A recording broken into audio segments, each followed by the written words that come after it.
أعوذ بالله من الشيطان الرجيم. بسم الله الرحمن الرحيم. وإذا كنت فيهم فأقمت لهم الصلاة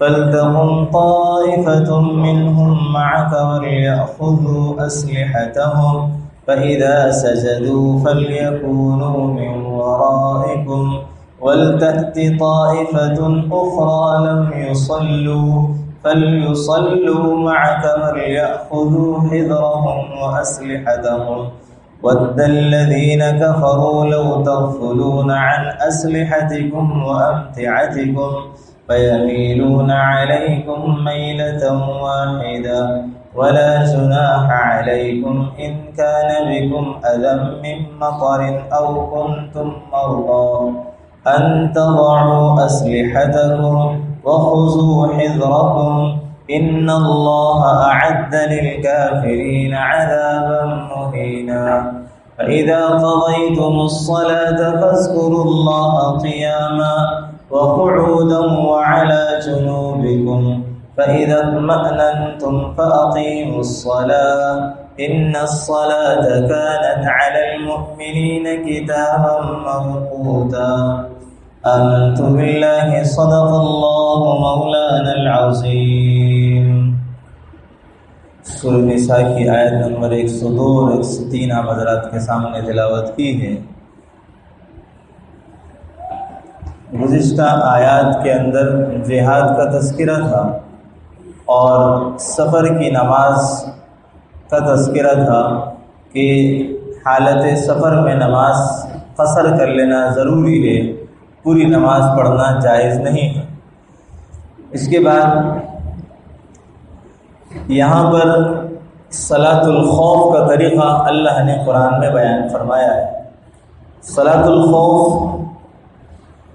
اللہ نے فرمایا کہ وَإِذَا كُنْتَ فِيهِمْ فَأَقَمْتَ لَهُمُ الصَّلَاةَ، جب آپ ان میں یعنی کہ اپنے صحابہ کے درمیان موجود ہوں، فَأَقَمْتَ لَهُمُ الصَّلَاةَ، اور نماز کا وقت ہو جائے تو آپ ان کو نماز پڑھائیں.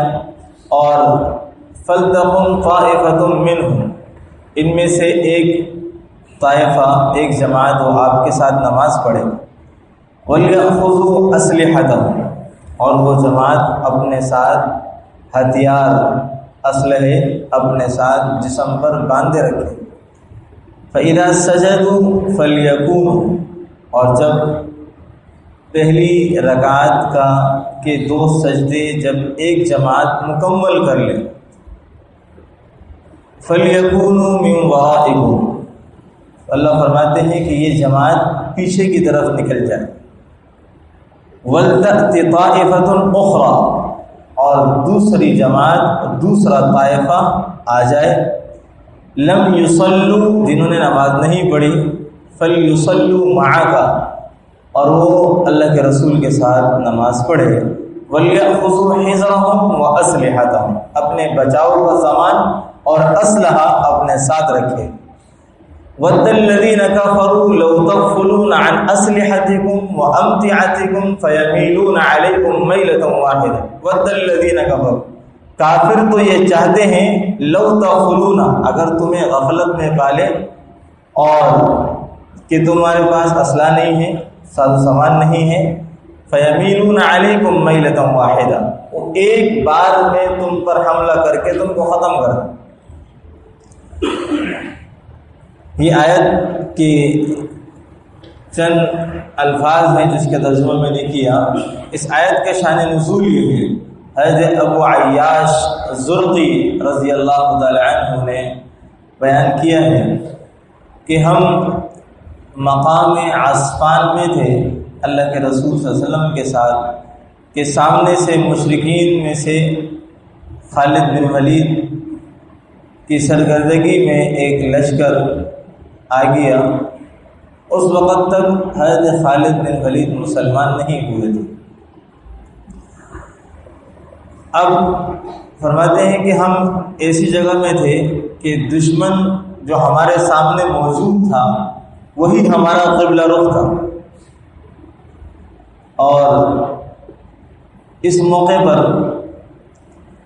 دشمن ہمارے اور قبلے کے درمیان آ گیا تو حضرت صلی اللہ علیہ وسلم نے ہمیں ظہر کی نماز پڑھائی. تو مشرکین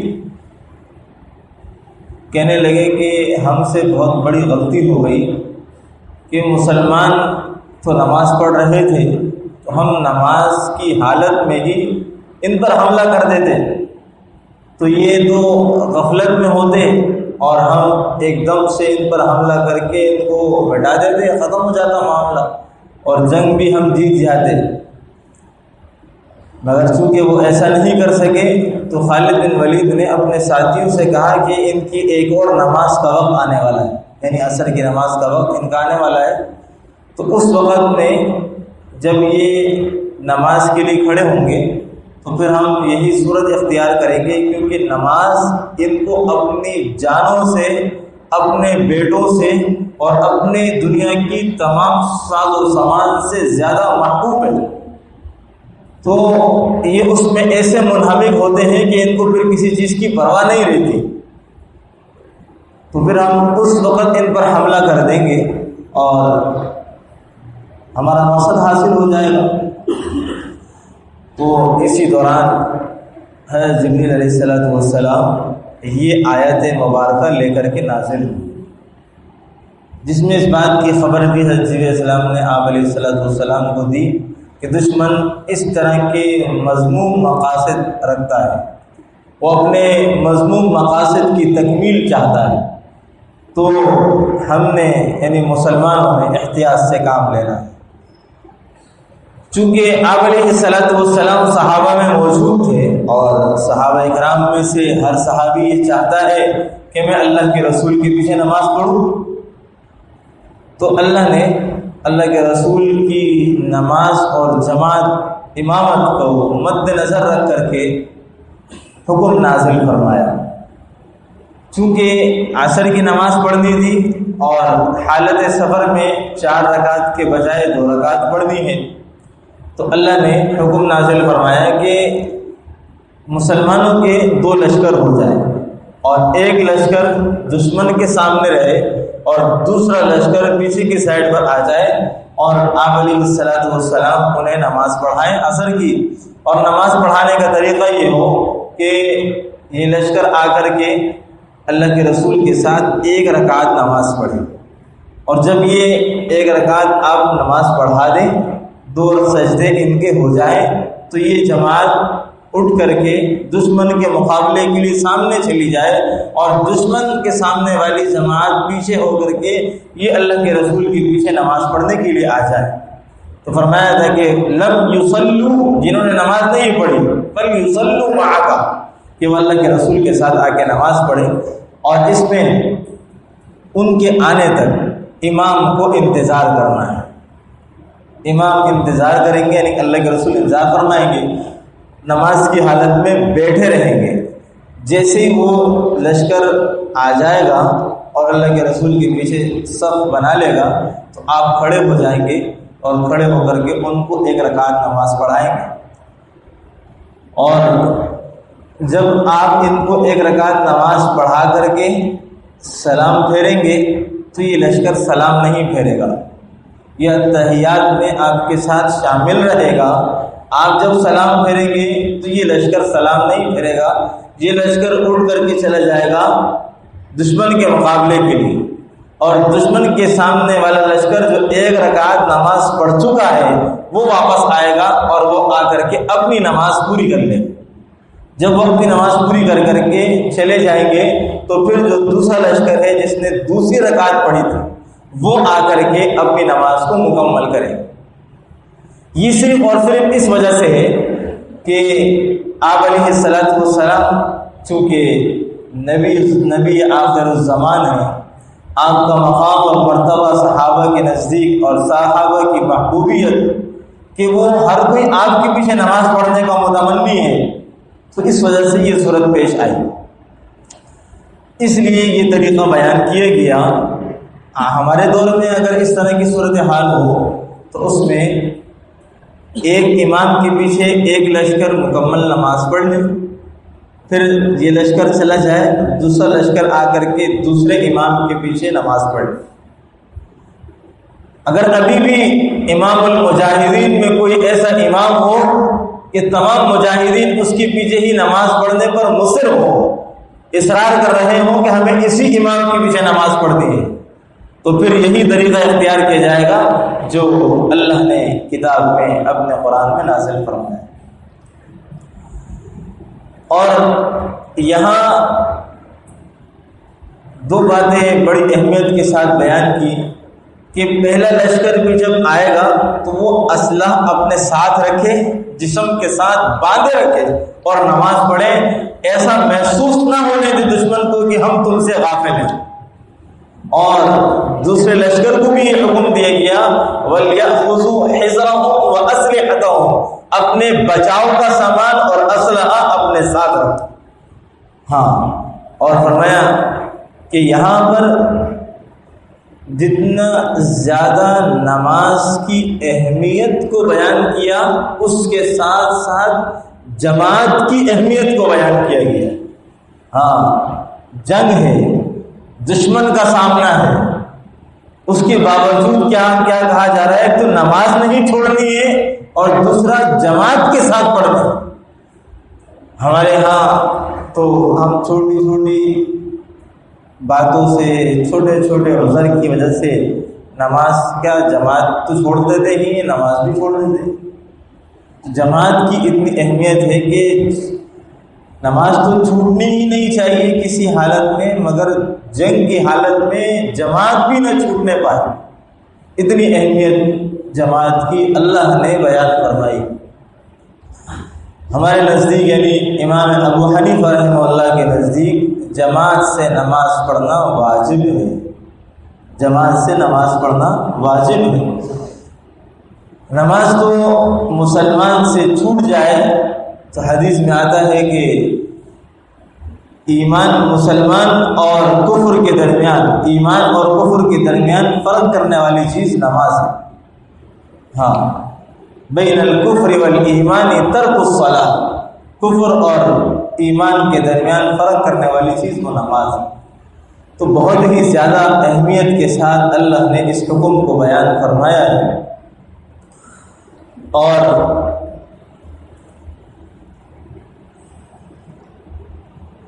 آگے فرمایا کہ وَلَا جُنَاحَ عَلَيْكُمْ إِنْ كَانَ بِكُمْ أَذًى مِّن مَطَرٍ أَوْ كُنْتُم مَّرْضَىٰ، مجاہدین میں سے جو لوگ جہاد کر رہے ہیں وہ نماز پڑھنے کے لیے آئے اور بارش ہو رہی ہے، اور بارش کی وجہ سے وہ اپنا اسلحہ نہیں اٹھا سکتے، یا بیمار ہیں، بیماری کی وجہ سے اسلحہ جسم پر نہیں لاد سکتے، تو فرمایا کہ ان تصعوا اسلحتکم، اپنے اسلحے کو زمین پر رکھ دیں، مگر اسلحہ تو زمین پر رکھ دیں، دشمن کے مقابلے کی کوئی ایسی چیز اپنے جسم پر ضرور رکھیں جس سے دشمن آپ سے بے خوف نہ ہو۔ اسلحہ تو سامنے رکھ دیا، سائڈ پہ رکھ دیا کہ دشمن کا اگر سامنا ہو گیا اور دشمن نے حملہ کر دیا تو آپ نماز چھوڑ کر کے دشمن کا مقابلہ شروع کر دیں، اس کا حکم ہے۔ تو اسلحہ تو سامنے ہو یا دائیں بائیں آپ کے رکھا ہوا ہو، مگر جسم کے ساتھ اسلحے نما کوئی ایسی چیز سامنے نمودار ہو رہی ہو، ظاہر ہو رہی ہو، جو دشمن کو یہ بتا رہی ہو کہ ہم تمہارے مقابلے سے بے خوف نہیں ہیں، ہاں ہم بے خبر نہیں ہیں، ہم تمہارے مقابلے کے لیے تمہارے سامنے موجود ہیں۔ اور اللہ نے فرمایا ان اللہ اعد للکافرین عذابا مہینا، اللہ نے کافروں کے لیے ایک رسوا کن عذاب تیار کر رکھا ہے۔ اللہ نے قرآن کریم میں جگہ جگہ بہت سے الگ الگ الفاظ بیان کیے۔ قرآن کریم میں ایک ہی جگہ یہ بھی ہے کہ کافروں کو عذاب کی خوشخبری دے دو، یہ طنزیہ جملہ ہے، کسی کو طنز کرنا۔ ہاں، اور اللہ نے یہ فرمایا کہ ان کو ذلیل کرنے والا عذاب دیا جائے، ایک یہ ہے کہ کسی انسان کو اذیت دی جائے کسی بند کمرے میں، ایک یہ کہ اس کو ذلیل کر کے رسوا کر کے اس کو اذیت دی جائے، پورے لوگوں کے سامنے اس کو ذلیل بھی کیا جائے اور ساتھ ساتھ اس کو تکلیف عذاب بھی دیا جائے۔ تو اللہ نے فرمایا کہ ان کے لیے ایسا عذاب تیار کیا ہے جو ان کے لیے بڑا رسوا کن ہے، عذاب تو ہوگا ہی اور ساتھ ساتھ رسوائی بھی ملے گی۔ فَإِذَا قَضَيْتُمُ الصَّلَاةَ، اللہ فرماتے ہیں جب تم نماز پڑھ لو فاذکروا اللہ، اللہ کا ذکر قیاماً وقعودا وعلی جنوبکم، چاہے تم کھڑے ہو یا بیٹھے ہو یا لیٹے ہو۔ اب یہاں پر جہاد ایک بہت بڑا فریضہ ہے، جس طرح نماز، روزہ، حج، زکوٰۃ فریضہ ہے، مسلمانوں میں جہاد بھی فریضہ ہے۔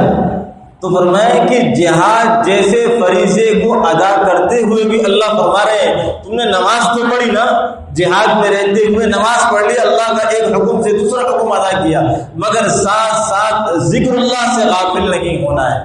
ہاں، ذکر اللہ سے غافل نہیں ہونا ہے، ہر حالت میں بیٹھے لیٹے کھڑے ہر حالت میں اللہ کا ذکر کرو، اللہ کو یاد کرو، تمہارا دل اور زبان دونوں اللہ کی یاد سے تر و تازہ رہنا چاہیے۔ ایسا نہ ہو کہ تم دل سے اور زبان سے غفلت میں پڑ جاؤ اور ادھر صرف اور صرف جہاد میں لگ جاؤ اور ادھر اللہ سے غافل ہو جاؤ، ایسا ممکن نہیں ہونا چاہیے، کیونکہ جہاد میں رہنے والا وہ اللہ سے غافل نہیں ہوتا۔ اسی لیے اللہ نے فرمایا کہ اللہ کا ذکر بھی ساتھ ساتھ اپنی زبان پر جاری رکھو، اور تاکہ جہاں آپ کا جسم اللہ کے ذکر میں مشغول ہے، اللہ کے فریضے میں مشغول ہے، وہاں آپ کی زبان بھی آپ کا دل بھی اللہ کے ذکر کی طرف متوجہ رہے۔ حضرت ابو ہریرہ رضی اللہ تعالیٰ عنہ نے بڑی زبردست قسم کی ایک روایت اللہ کے رسول سے بیان فرمائی ہے۔ فرماتے ہیں کہ آپ علیہ السلام نے فرمایا جو چند لوگ کسی جگہ بیٹھے انہوں نے اپنی مجلس میں اللہ کا ذکر نہ کیا اور اپنے نبی پر درود نہ بھیجا تو یہ مجلس ان کے لیے نقصان کا سبب ہوگی، پھر اللہ چاہے تو ان کو عذاب دے اور اگر اللہ چاہے تو ان کی مغفرت فرمائے۔ ہماری مجلسیں عموماً ان چیزوں سے خالی ہوتی ہیں، بیٹھ کر گپ شپ لگا لی، دنیاوی باتیں تو ہو گئی، بڑی ساری چیزیں ہو جاتی ہیں، کہیں جرگے لگے، کہیں کیا ہوا، کہیں میٹنگیں ہوئی، اور وہاں اللہ کا ذکر، اللہ کے رسول پر درود کا کوئی تذکرہ ہی نہیں۔ تو فرمایا کہ ایسی مجلسیں نقصان کا سبب ہے، اور ساتھ ساتھ فرمایا کہ اگر کوئی شخص کسی جگہ لیٹا اور اس نے لیٹنے میں اللہ کو یاد نہ کیا تو یہ لیٹنا اس کے لیے اللہ کی طرف سے نقصان کا سبب ہوگا، اور جو شخص کسی جگہ چلا اور اس چلنے میں اس نے اللہ کو یاد نہ کیا تو اللہ کی طرف سے اس کا یہ چلنا نقصان کا باعث ہوگا۔ حضرت صلی اللہ علیہ وسلم نے یہ بھی ارشاد فرمایا جو لوگ کسی جگہ بیٹھے جس میں انہوں نے اللہ کو یاد نہ کیا اور اپنے نبی پر درود نہ بھیجا تو قیامت کے دن ان کا یہ بیٹھنا حسرت اور افسوس کا باعث ہوگا، اگرچہ ثواب کے لیے جنت میں داخل ہو جائے، یعنی جنت کے لیے ثواب کے لیے جنت میں داخل ہو جائے کہ ان کے اعمال میں ثواب اور نیکیاں اتنی تھی کہ اس کے بدولت وہ جنت میں تو چلے گئے، مگر یہ جو خالی رہ گیا یہ معاملہ تو اس پر حسرت، ندامت، افسوس ضرور ہوگا۔ آپ نے حدیث فضائل اعمال میں بھی پڑھی ہوگی کہ ایک جنتی جب جنت میں کروٹ لے گا تو اس سے جو خوشبوئیں اٹھیں گی تو نچلی جنت والا کہے گا کہ یہ کیسی خوشبو ہے، تو اسے بتایا جائے گا کہ یہ وہ شخص ہے جس نے تم سے ایک مرتبہ زیادہ سبحان اللہ کہا ہے، تو اس کی جنت سے یہ خوشبو آ رہی ہے۔ تو اس وقت انسان کو حسرت اور افسوس ہوگا کہ کاش میں بھی اس سے زیادہ ذکر کرنے والا ہوتا۔ تو اللہ تبارک و تعالی ہمیں بھی اپنی زبان کو، اپنے دل کو اللہ کی یاد سے تر و تازہ رکھنے والا بنا دے۔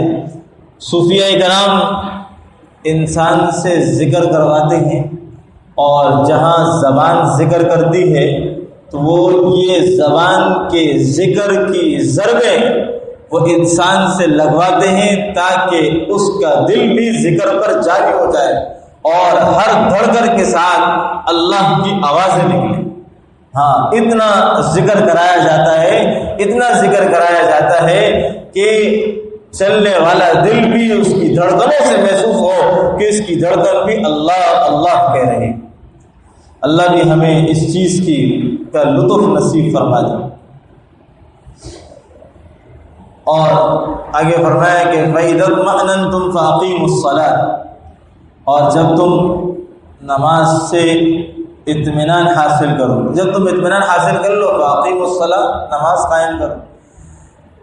آگے فرماتے ہیں کہ کبھی ایسا بھی ہوتا ہے جس طرح غزوہ خندق میں پیش آیا کہ دشمنوں کی وجہ سے نماز پڑھنے کا موقع نہ ملا، نمازیں قضا ہو گئی، دشمن کا مقابلہ اتنی شدت اور سختی کے ساتھ ہو رہا ہے جس سے مسلمانوں کو ہٹنے کا موقع ہی نہیں مل رہا کہ وہ نمازیں پڑھ سکیں۔ تو فرمایا کہ ان موقع پر نمازوں کو چھوڑ دینا اور پھر کسی وقت میں ساری نمازوں کو ایک ساتھ جمع کر کے پڑھ لینا، جس طرح غزوہ خندق میں اللہ کے رسول علیہ السلام پہ 4 نمازیں قضا ہوئی، چوتھی نماز کے وقت میں تینوں نمازوں کو قضا کیا اور پھر چوتھی نماز اللہ کے رسول نے پڑھائی، چاروں نمازیں باجماعت ہوئی۔ تو یہ غزوہ خندق جس کو غزوہ احزاب بھی کہا جاتا ہے، یہ اس میں پیش آ چکا ہے یہ واقعہ۔ تو فرمایا کہ فَإِذَا اطْمَأْنَنْتُمْ، جب تم اطمینان حاصل کرو دشمن سے، فَأَقِيمُوا الصَّلَاةَ، اس وقت نماز کو قائم کرو۔ إِنَّ الصَّلَاةَ كَانَتْ عَلَى الْمُؤْمِنِينَ كِتَابًا مَوْقُوتًا، کہ نماز مومنوں پر اللہ نے مقررہ وقت پر مقرر کی ہے، چاہے وہ سفر میں ہو یا حضر میں ہو، بیماری میں ہو، صحت میں ہو، امن میں ہو، خوف میں ہو، کسی بھی حالت میں ہو، نماز اس پر اس کے وقت میں مقرر ہے۔ جس طرح ہم نے ابھی عصر کی نماز پڑھی تو یہ عصر کی نماز کا وقت ہے، اس لیے ہم نے یہاں پر عصر کی نماز پڑھی۔ مغرب کی نماز کا وقت آئے گا تو مغرب کی نماز پڑھی جائے گی۔ حالت سفر میں 2 نمازوں کو صورتاً جمع کرنا جائز ہے۔ صورتاً جمع سوری اس طرح ہوتی ہے کہ ظہر کی نماز کو بالکل آخر وقت میں پڑھا جائے اور عصر کی نماز کو بالکل اول وقت میں پڑھا جائے، تو یہ 2 نمازوں کو صورتاً جمع کرنا ہے، یہ جائز ہے، سفر کی حالت میں کر سکتے ہیں۔ عشاء اور مغرب کی نماز کو جمع کرنا کہ مغرب کی نماز کو آخر وقت میں پڑھ لینا، اور جبکہ اچھا نہیں ہے مگر سفر کی مجبوری کی وجہ سے مغرب کو آخر وقت میں، عشاء کو اول وقت میں پڑھ لیا جائے۔ 2 نمازوں کو جمع کر لینا صورتاً، معنی نہیں کہ ایک ہی وقت میں 2 نمازوں کو جمع کرنا، یا تو 2 صورتیں ہوں گی، آپ ایک نماز کو اس کے وقت سے پہلے پڑھیں گے تو نماز کا وقت داخل ہونے سے پہلے نماز نہیں ہوتی، اور یا آپ پہلی نماز کو قضا کر کے دوسری وقت میں پڑھیں گے، یہ بھی صحیح نہیں ہے۔ بلا عذر نماز کو قضا کرنا یہ بہت بڑا گناہ ہے۔ فرمایا جس نے نماز کو بغیر عذر کے قضا کر کے پڑھ لیا تب بھی وہ جہنم میں ایک حقب جلے گا۔ 2,88,00,000 سال جہنم میں جلنا کوئی معمولی بات نہیں ہے۔ ہم سے 5 سیکنڈ اور 10 سیکنڈ کے لیے دنیا کی آگ نہیں برداشت ہوتی، تو آگ کا جو عذاب ہے یہ بہت سخت۔ اللہ تعالی ہماری حفاظت فرمائے۔ تو فرمایا کہ نمازوں کو ان کے اوقات میں پڑھنے کا خیال رکھنا بھی بہت ضروری ہے۔ اللہ عمل کی توفیق نصیب فرمائے۔